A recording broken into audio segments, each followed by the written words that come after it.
I don't want to be your friend anymore. Those gut-wrenching words were earth-shattering to my 9-year-old ears. I masked my pain with anger, screaming at Lisa with tears clouding my vision. Those gut-wrenching words were earth-shattering to my 9-year-old ears. I masked my pain with anger, screaming at Lisa with tears clouding my vision. Fine. I didn't like being friends with you anyway, I huffed, stomping off dramatically to go sit by myself on the swing set. Mom could tell that something was wrong the moment I opened the car door.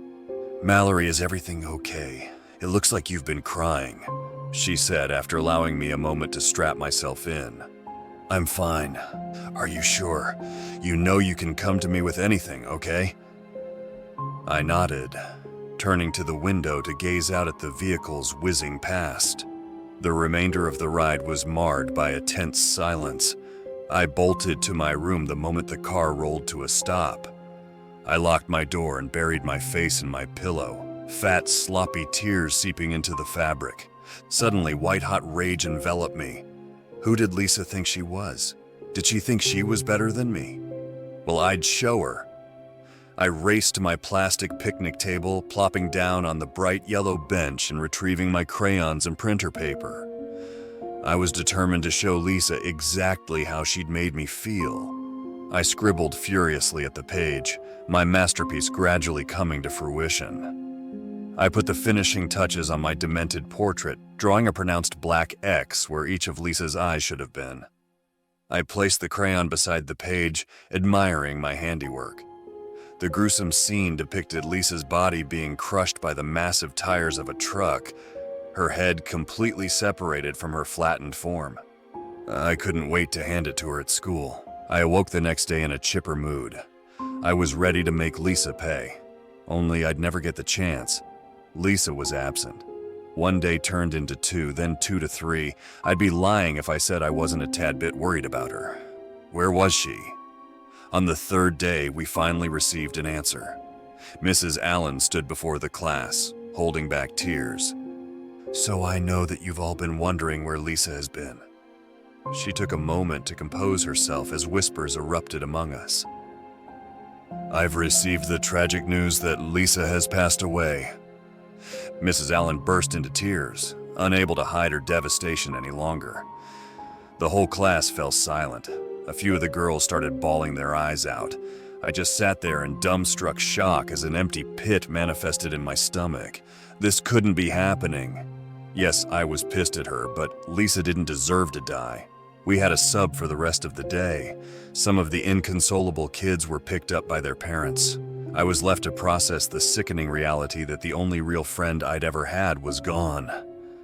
Days passed and rumors flew. Kids began to talk, and what they said shook me to my core. Johnny Herman's mom was watching the evening news when he happened to walk in on the story. Lisa was killed in a hit and run. The truck had hit her at just the right angle to send her head flying from her body. It couldn't be. This had to be some sort of demented coincidence. I couldn't have been the cause of Lisa's death. Right? I needed to test it out. The day I'd heard the gossip, I bolted straight to my room. I claimed my seat at the plastic table, and I began to ponder. What should I draw? I thought hard, coming up with idea after idea just to throw each into my mental waste bin. Suddenly, a light bulb blazed to life in my head. I needed a new best friend, so why not create one? I decided to make my new bestie a little girl. She had blue hair and striking purple eyes. She wore a white shirt that read, "I love you," enclosed in a big pink heart. I captioned the picture, "New best friend," marking it at the top in black crayon. And then I waited, and waited, and waited. Maybe the whole thing really was just a strange coincidence. After too many agonizing minutes of sitting and waiting for something to happen, I conceded to the fact that I didn't have any supernatural drawing abilities, trudging downstairs to finish my homework. After a relaxing evening of watching movies and eating TV dinners with Mom, she tucked me into bed. "Good night, Mallory, I love you." "Good night, Mom. I love you too." I was just beginning to drift off to sleep when I heard it. A rustling noise inside my closet. I froze, my heart thudding against my tiny ribcage like a drum. I held my breath and listened intently. To my abject horror, my closet door began to slowly creak open. In the dim moonlight flooding through my window, I could see spindly black fingers wrap around the frame. A cartoonish face gradually emerged, sending fear racing to my heart. Purple, soulless eyes peered into mine. A crudely drawn semicircle was entrenched above its chin, forming an ugly, twisted smile. Long blue hair cascaded down its back, still and unwavering with each jerky movement. I stifled a scream. Instead, I urgently reached for my bedside lamp. The room was bathed in light. My gaze was drawn to the blocky white shirt fixed to its chest. A massive pink heart was emblazoned on the front. Inside it read, "I love you." A nauseating cocktail of elation and dread swirled in my gut, so it was true. But that meant I was suddenly jolted back to reality. The figure shuffled closer, leaving the obscurity of my closet. It stood before me, head cocked to the side like a curious dog. It was studying me. It timidly reached out a scraggly hand. I whimpered, retreating under the blankets. The drawing leapt back behind the door.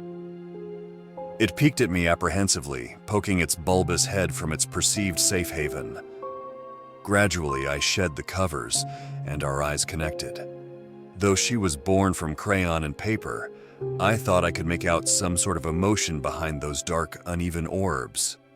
Fear. I began to realize that she was just as afraid of me as I was of her. I hesitantly scooted to the edge of my bed, trying to make myself as non-imposing as possible. "It's okay, I won't hurt you," I squeaked, attempting to coax her into the open. She incrementally slid out from her hiding place, returning to the center of the room. I gazed at her in awe. Now that I was getting a chance to completely drink in her features, she wasn't so scary. I had created her, after all. "Can you speak?" She pointed to her motionless mouth and dejectedly shook her head. "That's okay. I can do all the talking. I bet you're a real good listener," I exclaimed, patting the spot on the bed beside me. Her eyes seemed to light up. She excitedly hurried over to me and plopped down. She stared at me expectantly, those same blank features now radiating a renewed sense of life. Jubilation coursed through my veins. Could this really be my new best friend? "You need a name." Let me think," I said, mulling it over. "Stacy, no. Greta, that doesn't really fit. Oh, I've got it. I'll call you Mona." Mona bounced up and down, clearly over the moon with my selection. My heart was filled with joy upon seeing her so happy. I stayed up talking to her well past my bedtime. Though Mona couldn't respond verbally, she would react animatedly to anything that I told her. Her responses always seemed genuine. It was a nice change to have someone who was actually interested in what I had to say. I don't remember falling asleep, but I must have at some point, because I was awoken by Mom's shrill demands for me to get up. "Mallory, out of bed now. You're late." I groggily rubbed my eyes, heart sinking when I noted that I was alone. "I'm up just a minute. Last night." Mona. Was it all an elaborate dream? I couldn't be certain. I rushed to my closet, flinging the door open in my desperate search for answers. I was greeted by nothing but clothes. My heart dropped. I felt as if I was given a puppy just to have it ripped from my hands the moment I closed my eyes. I dejectedly went through the motions, muddling through my day. How could I make all that up? It felt so real. I returned home from school and immediately shut myself in my room to sulk. I was around 15 minutes into just staring at a blank wall when I came to the realization, the drawing. If that was real, then maybe Mona was too. I darted to the plastic table, frantically shuffling papers. And there it was. Mona's lifeless eyes stared back at me. I shuddered. I couldn't explain it, but something about the picture unsettled me. It looked different somehow, more realistic. I put the page down, opting to try calling out to Mona myself. I sidled up to my closet and hovered my fist before the door. Was I crazy? Of course Mona wasn't real. I didn't actually have powers, right? I had to know. Hesitantly, I knocked 3 times and in an unsteady, quivering voice, I spoke. Hey, Mona, are you in there? I stepped back and waited, and to my utter disbelief, the door began to open. My heart thumped furiously against my chest as our gazes connected. She was real. I grinned from ear to ear as she joined me on the bed. Mona and I hung out for hours. We played games, drew pictures, and she listened intently as I bounced from subject to subject. Things went on like that for weeks. I would excitedly return home from school, bolt to my room, and spend time with Mona for the remainder of the evening. It was perfect. Or so I thought. As more and more time passed, I somehow failed to notice that Mona's features were slowly becoming more defined. Her sloppily drawn t-shirt began transitioning to real fabric, her skin was tangible, her smile grew wider. God, I was so naive. It didn't really sink in until Mona gained the ability to speak. A chill rippled through my body when I heard it for the first time. Her voice was soothing, yet unnerving at the same time. So you know what I told Dylan? She shook her head, ocean blue hair flitting as she did.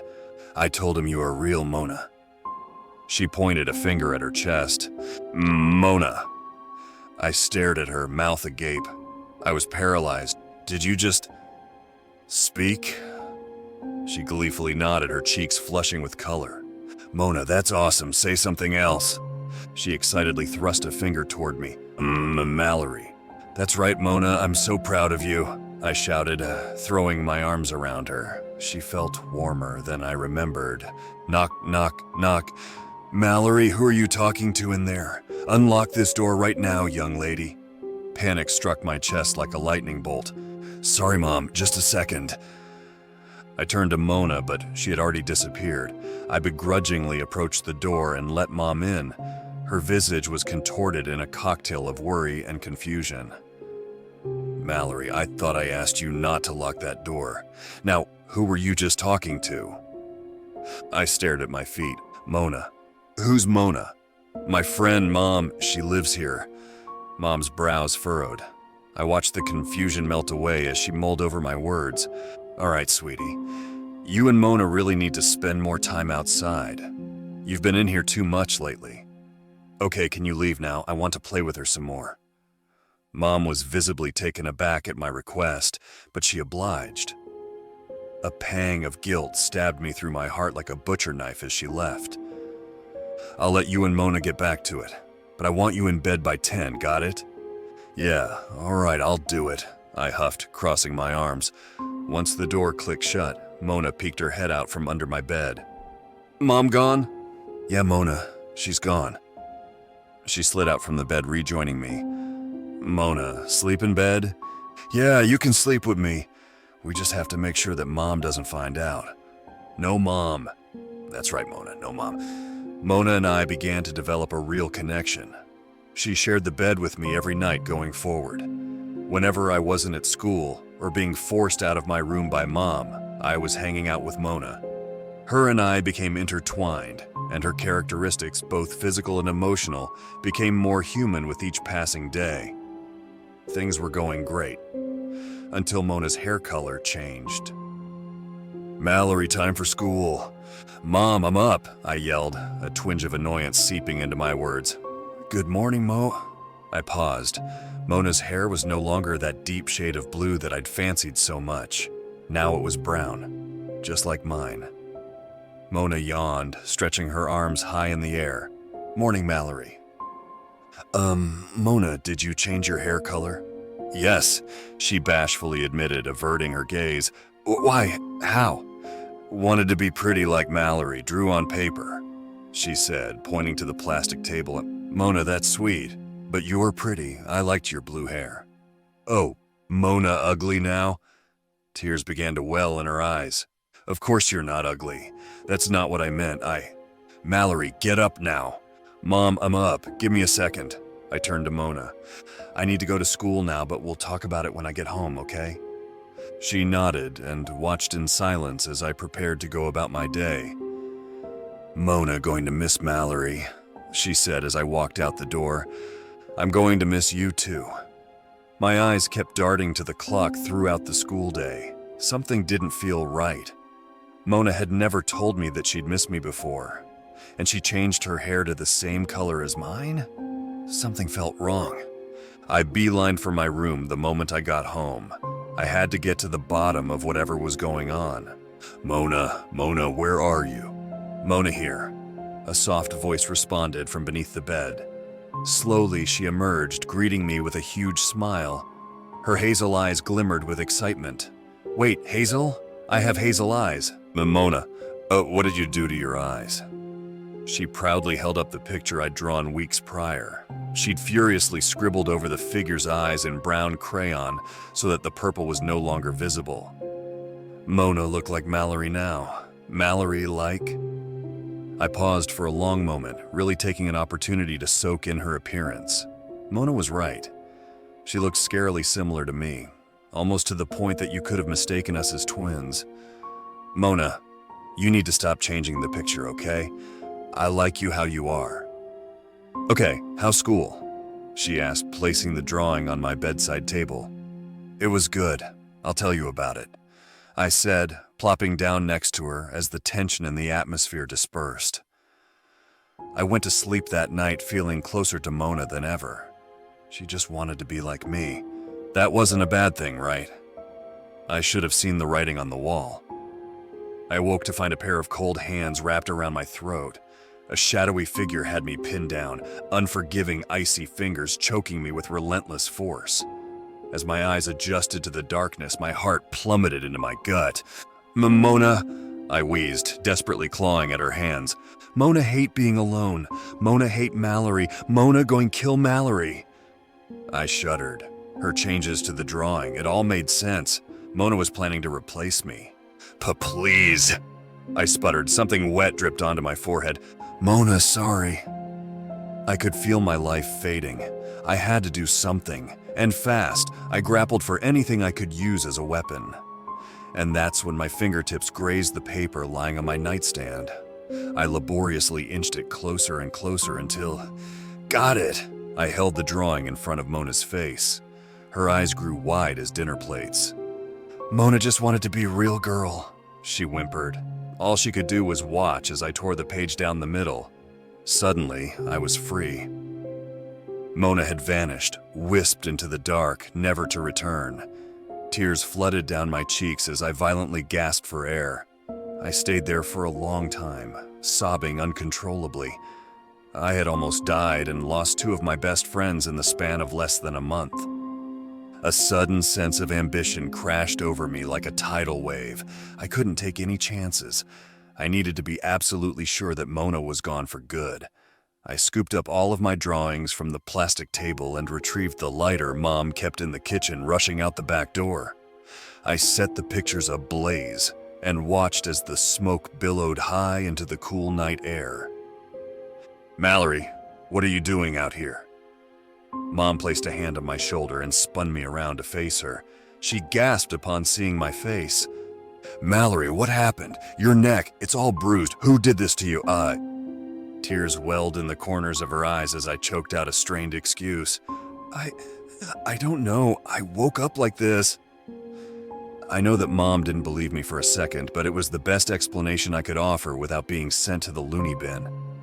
On the plus side, I got to stay home from school for a couple of weeks until my bruises began to fade.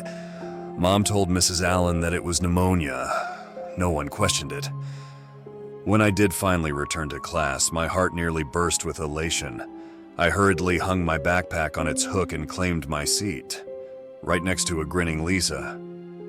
I don't think I'll ever truly understand how my ability works, but one thing is certain. I won't be drawing anything else for a long time.